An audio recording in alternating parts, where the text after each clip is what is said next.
Good morning, everyone. Welcome to Zero Trust and Security from Basics to Beyond. My name is Adam Derrick. Hope everybody had fun at the party last night. I got two of my colleagues here this morning, Jesse Dresselhaus and Brian Hunt, and they're going to be talking to you here for about the next 45 minutes. Did want to just keep in mind, if anybody has any questions that come up, please submit them through the JNUC app, and we'll answer them at the end. Thank you.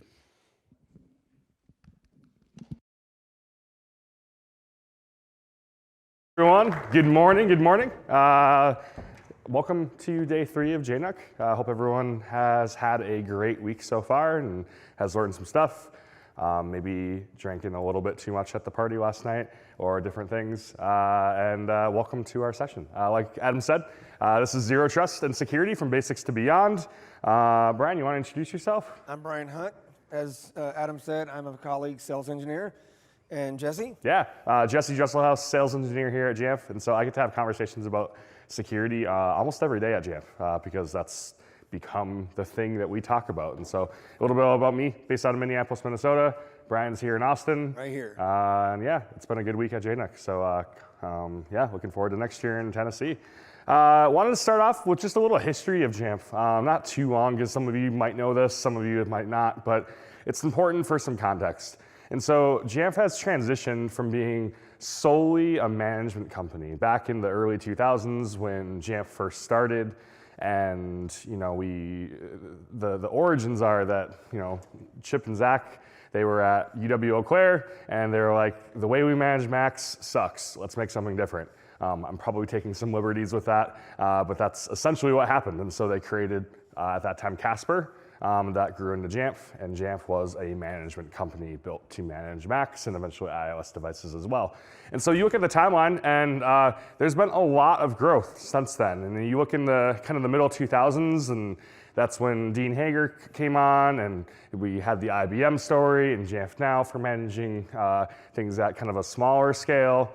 And then you look kind of towards the end of it, and you see two things stick out to me right away. One, crazy growth, and that's where Jamf really became, I won't say a household name, but a household name amongst Mac admins, and just became really prolific. But the other thing you see is you see things like Jamf Connect and Jamf School and Jamf Protect. And so Jamf Connect was kind of our first foray into something other than management.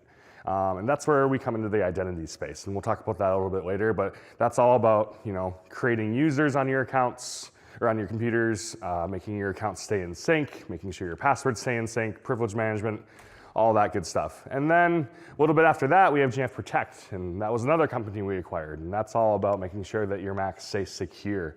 And then eventually we acquired Wandera, and that's about network threats. And more you'll see, and then towards the end, trusted access, which if any of you haven't heard the phrase trusted access this week, you might want to go to an audiologist. Just kidding. That's all we're talking about because it's so important, and it's so key to our workflows to making sure that our devices and users and data stay secure. And so that's just kind of our journey so far, and who knows what's going to be next, but figured we'd start there. And kind of on that note, let's start off talking about some security concepts in the framework of management. And so the first thing we'll see here is using management to reduce vectors for initial access. And so this was billed as a security basics conversation. And so you might be here and being like, oh boy, like why are we talking about something called reducing vectors for initial access? I have no idea what you're talking about. That's okay, that's why we're here. So what is a vector? A vector means simply a path or a means for a malicious actor to gain access to a device or a system. And initial access, that's just simply the first vector. That's the way in for a hacker or a malicious app or some sort of malicious thing. And so these things are part of what's called the MITRE ATT&CK framework. And so if you go online and you just look up MITRE ATT&CK framework, you're gonna see these things and all sorts of other frameworks and ideas and concepts that will help you learn more about security. And so one thing that I think is an easy way to think about this and to start to up your security game to reduce vectors is think about your apps on your computers. older versions of apps that we want to update, we want to do those for a couple of things. It's not just to get the shiny new feature or the new UI, even though that's great. Old versions of apps can have things like CVEs or vulnerabilities, Brian will talk about CVEs later, that can be used as that initial access vector to get in and to do damage. And so when you update your apps on your endpoints, you're making your environment more secure. And so how can we help with that? And so that's a new feature we have called app installers, and that really is all about making app updates and app installs really, really easy. And so you'll see here, pushing out an app from Jamf Pro with the app catalog is just going into Mac apps, finding your app that you want to install. As of this video, it was 129 apps. I don't know what we're up to now, maybe 130 something, still, whatever, something around 129. So you'll find your app, Microsoft OneNote in this case. You choose your group that you want to deploy it to. And the cool thing is not only is the install easy, but going back to our conversation about updates and reducing your threats, this will keep that app up to date. And so you as the admin don't have to think about it, it just happens. And so security can sometimes be tough, but we like to try to make it easy whenever we can. So that's one example. So moving on, let's see here. There we go. So now that we've seen one way to reduce initial access, let's talk about the next thing, which is reducing the potential for spread or lateral movement. And so what does spread or lateral movement mean? Simply put, that's when someone has gained access to your computer or your network or your systems and then wants to move around that computer or that system or that network and do more bad things in that environment. And so that's kind of what spread and lateral movement is. And so when you want to reduce that, you are making it less easy, you're making it harder for people to do more damage when they've done that initial access vector. And so what are some things that we can do to reduce that and to help with that? First thing here is you're going to see file vault. Hopefully everyone here is encrypting your Macs with file vault. That is like security 101, less than 101, like encrypt your drives with file vault. It's probably the easiest thing with the most benefit to increase security in your environment. But you might be asking, what does this have to do with lateral movement? So sometimes I've run into organizations that they see personal recovery key and institutional recovery key, and they're like, great, these are institutional devices. We want to put an institutional key on them. Makes sense, right, logically? But in this case, that's actually not a good idea in most cases, in my opinion, because what that is and what that means is you now have one recovery key for all of your devices. And so if that recovery key gets compromised, well, guess what? That key can now be used to decrypt any computer in your environment, which means that one first vector now can spread to your entire environment. So instead, I would say use personal keys, because then not only does that mean if someone gets one key, they only have access to one computer, they also have to know what computer that is to get access to that. And so that just kind of starts building these layers to make things harder for people to do things that they shouldn't be doing. Another example is, let's see here, perfect. Getting rid of local admin accounts or changing how you create them and manage those passwords. And so rotating those passwords, using something like our LAPS solution. There's been sessions throughout this week. I don't know what the session number is, but just look up in the catalog afterwards, LAPS. And so it's the same concept as file vault keys. If you rotate that password, and you change that password and you have different passwords on different computers, if someone gets one admin password, they have access to one computer, but not the whole kingdom. And so it just helps to kind of reduce the amount of damage that they can do. Cool. Moving on, let's talk about what you can do if you want to go a bit deeper. So maybe you don't know, you say, hey, these things are great, we're going to take these into account, we're going to do them, or maybe you're already doing these things and you're like, where can I go for more information and to learn more about security from a management perspective. And so that's where the Jamf compliance editor comes in. It's a project that Jamf, specifically Alan Golbig at Jamf, has been super involved in. It's a great tool to come into compliance with certain industry standards, things like NIST or CIS, or just get more ideas about what you want to do. And so if you're interested in the compliance editor and want to learn more about it, check out session 1044, Compliance Made Even Easier with Matt Roderiff and Alan Golbig. I think it was yesterday, so just hop in that time machine that we gave you in your swag bag. No, all the sessions will be recorded or have been recorded, and you should be able to watch it at some point in the future, because I can't remember what that future date is, but at some point in the future. And to get a little insight into what it looks like, this is the UI. So you'll see there on the left side, there's like all the different sections for different security baselines and standards you can do. And so some people are gonna come in and they're just gonna choose, boom, CIS level 1, and just do everything. Other times, maybe you wanna poke around and see like, oh yeah, this is a good idea, or this would be a terrible idea or environment because our CEO is gonna be like, nope, don't wanna do that. And so you can kind of pick and choose and tailor for either what you want or what you're required to do.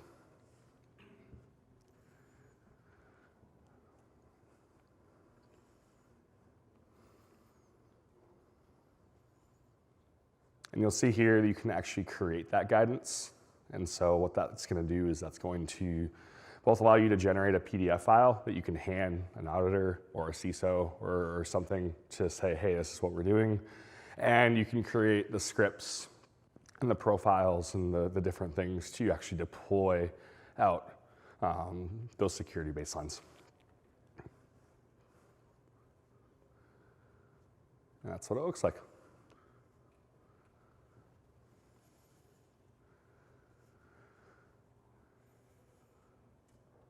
Yeah, like I said, profiles and stuff you can upload even straight into Jamf Pro. So, cool. Awesome. Well, we've talked about management a little bit. Let's move on to identity. So, you may have seen in the compliance editor or the CIS benchmarks or somewhere else different requirements for passwords. Maybe it's a length, maybe it's a rotation, maybe it's certain letters, numbers, characters, whatnot. And now you can indeed enforce this with a config profile pushed out via Jamf Pro, but I think there's a better way. Most of you might know about Jamf Connect. We've talked about it a little bit at the beginning. And it's a huge boost to your security because your local macOS accounts are now tied to your IDP, whether that's Azure, that's Okta, that's Google, that's Ping, that's something else. And that identity provider is going to be what's going to define your password policies. Again, the length, the requirements, the rotation. And so you can kind of think of it as hardening the login experience on macOS. And because you are now in control over the pass requirements of that login, rather than it being up to the individual to decide for themselves. Furthermore, those requirements are being dictated in a centralized place, perhaps even a place where you can just brush your hands clean of it and say, that's up to InfoSec to decide because they have access to Azure or Okta or whatever your IDP is to define those password policies. And so when users come complaining to you, hey, why do I have to do 16 letters and numbers and characters and all this stuff? You can say, hey, we just do what InfoSec tells us to do. And so that's great.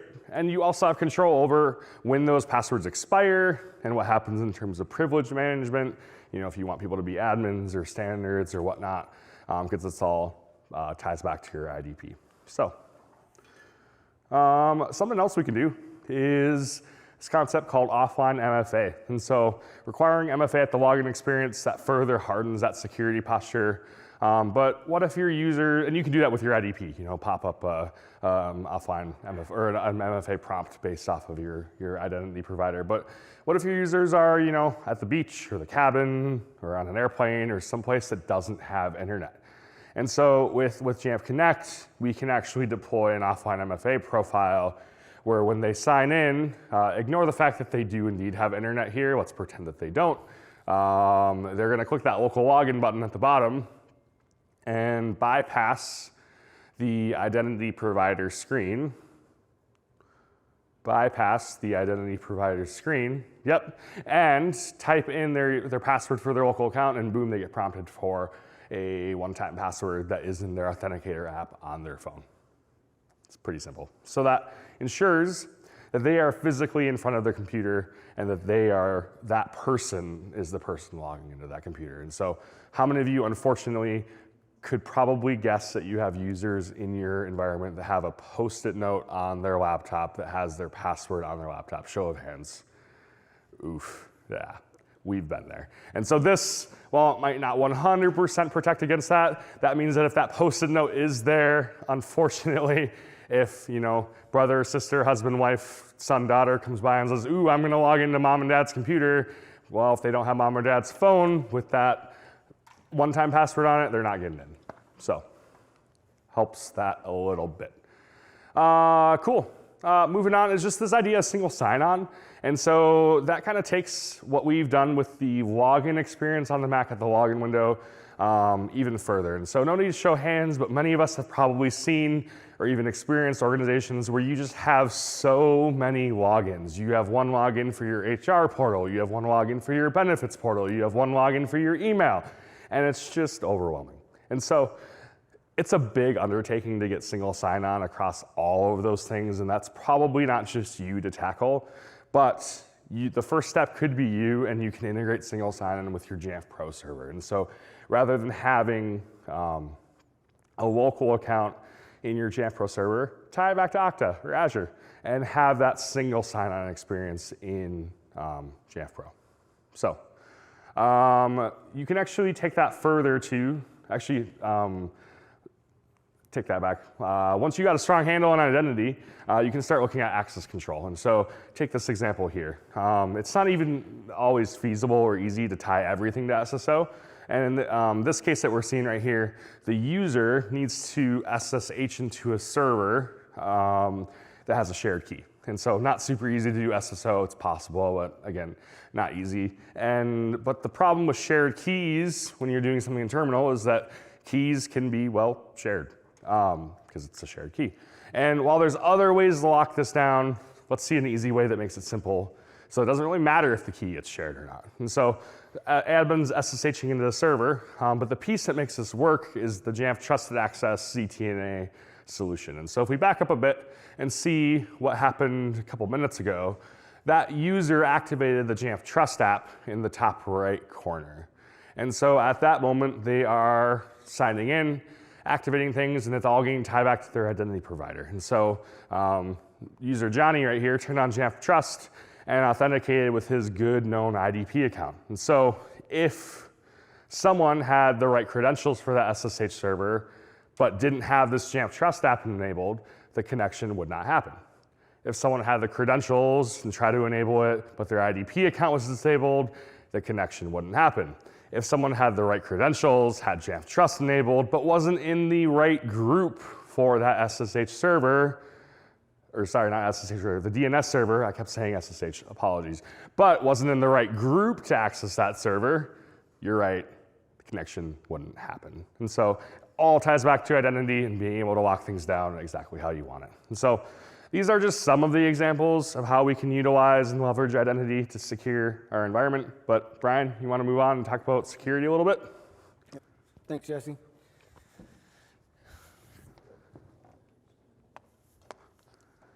So Jesse just gave us a lot of information. So I want to start off with a very important question. How many of us know someone that's communicated with a Nigerian prince? Right? How many of us got a text message telling us that our package was stuck at Amazon or FedEx? Hopefully Funny, not. when we were building this deck, I made that joke to Jesse, and I got that same text message 5 minutes later. Hopefully not iPhone 15 text tomorrow. No. So, all jokes aside, we probably all have someone we know that's fallen prey to some sort of phishing attack, clicked on a link that sent it to a fraudulent website. Things like phishing attacks, malicious apps, data leaks, cryptojacking, malware have become everyday concerns for all of us, right? Well, the good news is Jamf provides several security tools to help protect against endpoints and threats and risk. When deploying those tools as part of trusted assets like Jesse's talked about, they work in tandem with Jamf Pro and Jamf Connect to influence the accessibility and storage of based on device risk levels of the device. So let's take a look at how we approach security here at Jamf. So defining the security policy for your organization is the foundational configuration step to deploy trusted access. How many here know or have a deep understanding of the organization's security policies? A few. The security policy defines the types of threats your organization considers risky, and then defines a risk level for each of those threats. We're surely blocking harmful websites, malware, we're threat hunting, right? But are all of our organizational endpoints equally protected, from our traditional workstations to our mobile platform? Are we sacrificing usability for security? Ultimately, we would most likely have two priorities: protecting organizational data no matter where it resides, and enabling productivity anywhere at any time. For most of the organizations we deal with, data is our lifeblood, and it's stored everywhere: on-premise, SaaS solutions, cloud service providers, laptops, most likely on our mobile phones too. Keeping all that data easily accessible to trusted users and devices is more difficult than ever. We either have a vulnerability gap somewhere, or our end users' experience is negatively impacted. So we end up with data leakage to unmanaged devices, or vulnerability due to a lack of security controls. The need for data to be available to users no matter where they are is a requirement in today's world. We need to provide a solution where users can be both productive and secure, no matter where they are and no matter what app or service they're using. That's trusted access. Only authorized users are on enrolled devices that are secure and compliant can access sensitive data, keeping your organizational data safe and users productive no matter where they're at.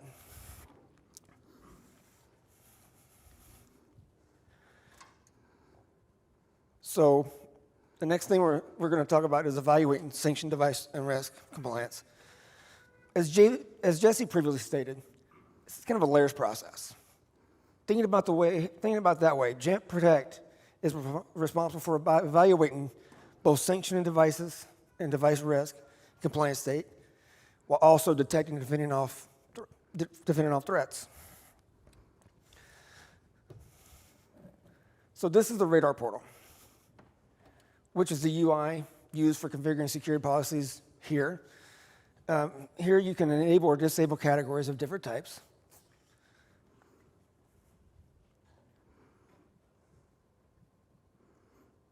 You get web content, apps, network, and it's even on device. Depending on what your organization defines as the policy, you even have the ability to adjust the threat level, as you'll see right there in the middle, between none, low, medium, high. So you can base the severity level on your organization's needs. And if threats are detected on devices, it's automatically updated. So as it reports back to the device and gives it a client state. So these risk levels are what determines the apps and the data service that is allowed. You can set acceptable risk levels.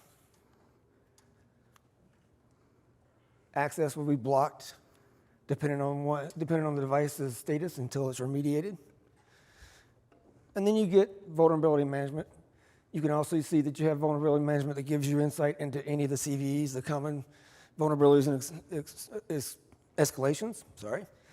And you can see like this CVE here, which is kind of nice. It gives you the breakdown of every CVE and every device in your organization that's currently impacted by it. So you can get a good detail on this. And like in this particular instance, it's for a remote attacker. That's pretty scary on my part, right?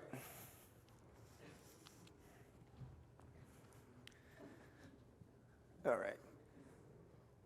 So going back to when Jesse talked about the compliance editor tool for creating and enforcing baselines, right? In the Insights section of Jamf Protect for macOS, you're able to monitor these compliance baselines These insights are based off of CIS levels 1, level 2, and some that Jamf's thrown in there as well. You can easily toggle between, the different levels, as well as show all or only what insights you have enabled. And you can generate a report from it, which is great for auditing. Is it running?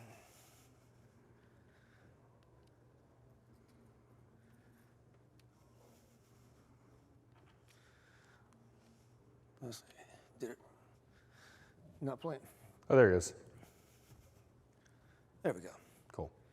So this is really, when I start looking at this, I come through here, and I'm sorry, it started late, but in a second we'll hit the analytics. In Jamf Pro, we use analytics or Jamf Protect, we use analytics to monitor specific behavior on macOS endpoints. That could be the indicated presence of a malware, or an active threat, or an active attack. We currently have over 150 built-in analytics out of the box. So you can see that things like malicious files, system tampering, exploitation, stuff like that. And then you'll see the CV report that pulls out. Much more impactful in real time. But really this is simple. Like setting up Jamf Protect is as simple as creating a plan, enabling the analytics that you want in your environment, deploy it, go home and rest comfortably, know you're protected. But if you're curious, a little antsy like we are, you have the ability to also build custom analytics as well that are unique for your organization.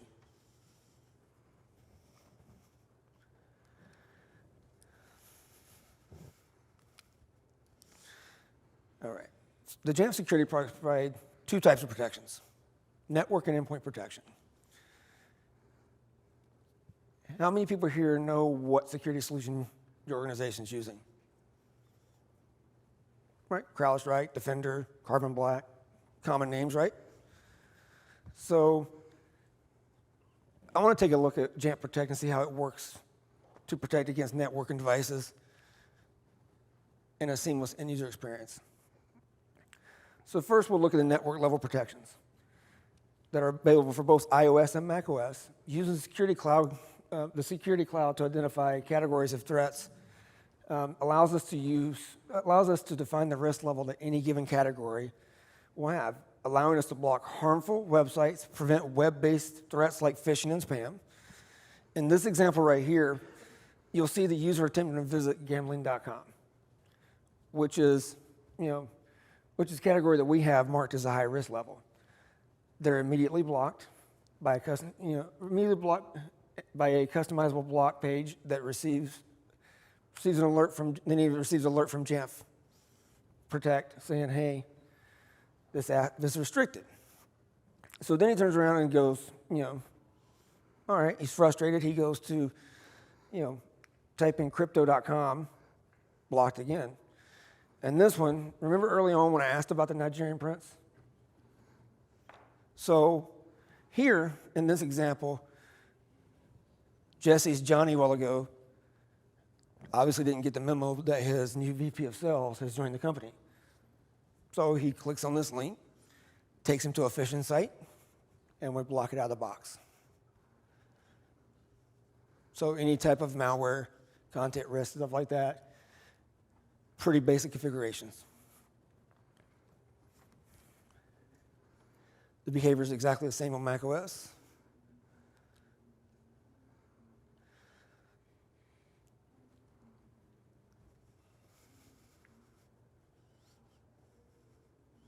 And all of this custom block page, which is pretty nice. So the Jamf Trust app empowers on-device protections.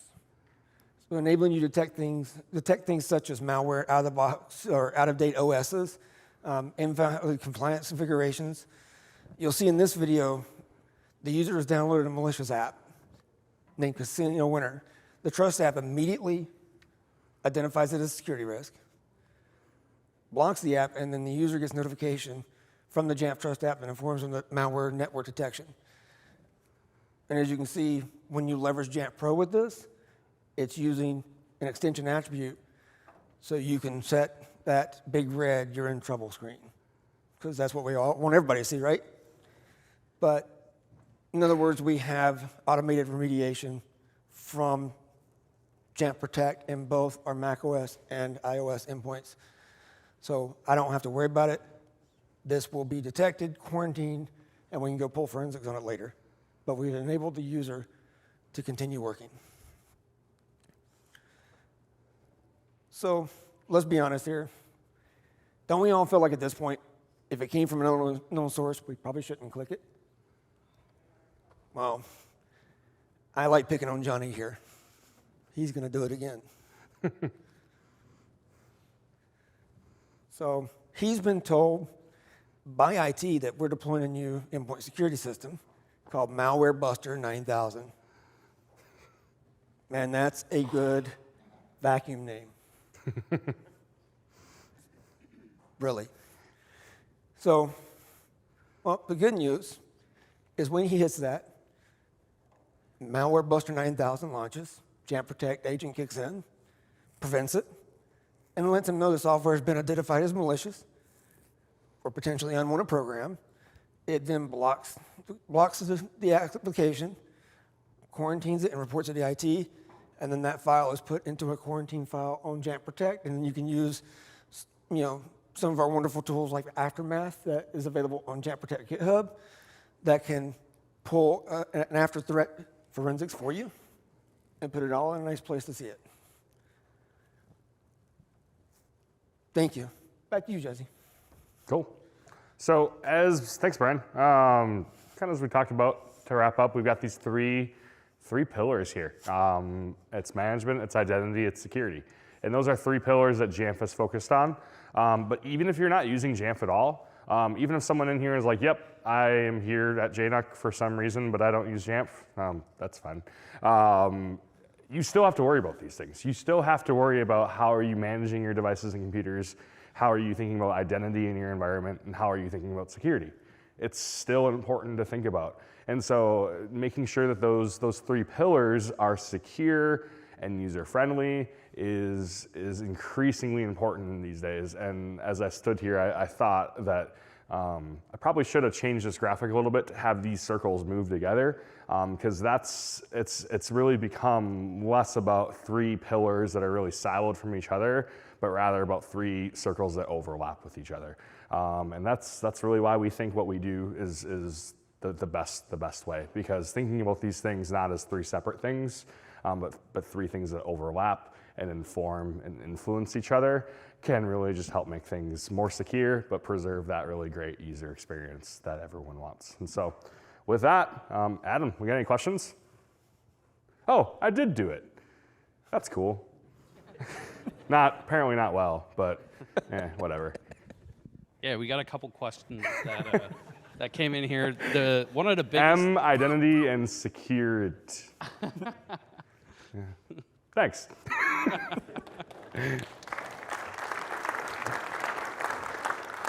Awesome, great session, guys. One of the biggest questions was, how long is this going to be available? For those of you viewing remotely or anybody in the room, 60 days you'll have access in the JNUC portal. After that, you will lose that access, but hopefully by the end of the year, all the sessions will be available on YouTube. A couple questions here. Is there a compliance editor option for iPads and iPhones? Not as of today, but my guess is that might be something that's coming soon, or at some point. This is not an official announcement or anything, but just logically, that sounds like something that would probably be a good idea. And so keep your eye out for that. Awesome. Another one on compliance editor. Can you use it with Jamf School? Ooh. Do you know the answer to that? So I do not believe so. I'm going to park and light that. Yeah. We can go talk to Alan. So here's what I'll say about that for sure, though, is that even if you can't use the fancy upload feature with Jamf School, you can still use Compliance Editor to create baselines and download config profiles and scripts and all of that stuff. And you got two enterprise corporate people here. I'm assuming that Jamf School can deploy configuration profiles and scripts. If that is a bad assumption, I apologize. But as long as it can deploy configuration profiles and scripts, then you could use that. So, Awesome. Can Jamf private access DNS filtering block categories that have unfortunate side effects of not allowing users to use secure public Wi-Fi found in hotels and airports that use captive portal? That's been an issue historically. There's been some interesting bugs with that, but I think there's been a lot of improvements made with that. And even if that is the case, it's disableable. And so that if you disable it, it should hopefully allow you to get access to that captive portal, and then you can just re-enable it after you've gotten through that. Awesome. Can Azure or other identity providers multi-factor authentication be used on top of online MFA via Jamf Connect? On top of offline MFA? Yes, sir. I think that's a no. So they're looking to use Azure Okta for offline authentication. So I think the question is, can you use Azure Okta with their MFA and then also get the Jamf Connect offline MFA prompt? I believe the answer to that is no, because the way that the offline MFA prompt works is it looks for that local login. And so it's not even necessarily like looking for your computer to be offline, even though that's what the name is. It looks to see if you're logging in offline. So you click that local login and then it goes. And so logically, if you're not clicking that local login button, it's not gonna prompt. So good idea. If that's a feature request that you guys think is useful, throw it up in our feature requests and we'll take a look at that. Yeah, and that one came in anonymously, so I wasn't able to see specifically who submitted that, but if you have further questions, reach out to your Jamf account team and we can loop in someone like a Sean Rabbit. So. That's also a feature that we've been asked about, and I'm actually gonna go to a session that's unfortunately full right after this, but it's a Jamf Connect lab that Sean Rabbit and I are running. And the reason we came up with the offline MFA is because more often organizations were telling us that they had insurance companies telling us that they needed that offline MFA feature, or telling them, hey, here's this list of things, pick this number of things to harden your environment. That's a requirement that we're giving you, and one of those things was offline MFA. And so if that's you, or if you have comments or ideas or complaints and gripes about offline MFA or something else, let us know. Especially, you can actually go into your Jamf account and sign up for the Jamf Connect beta, and that gives you a direct line into talking to our product team about Jamf Connect. Cool. Is the compliance editor explicitly tied to Jamf Protect? Can I use it if my organization prefers another security tool? Absolutely. Yes. I won't say any more than that, just yes. The last question that came in online, are Jamf app installers / app catalog available in Jamf School? That's a Jamf Pro feature only at the moment. If you Did we announce that at the keynote, that it was going to Jamf School? It's also a Jamf Cloud. It is Jamf Pro and Jamf Cloud only. We announced something at the keynote about Jamf School. Yes? Cool. Okay, You're cool. hearing yes. Again, two enterprise people, and so when Jamf School comes up, my brain just kind of takes a break. So apologies for that, but thank you. There was a lot of stuff to digest in the keynote, so thank you. Cool. Any remaining questions in the room here? Awesome. How about a big round of applause for Jesse and Brian? Cool.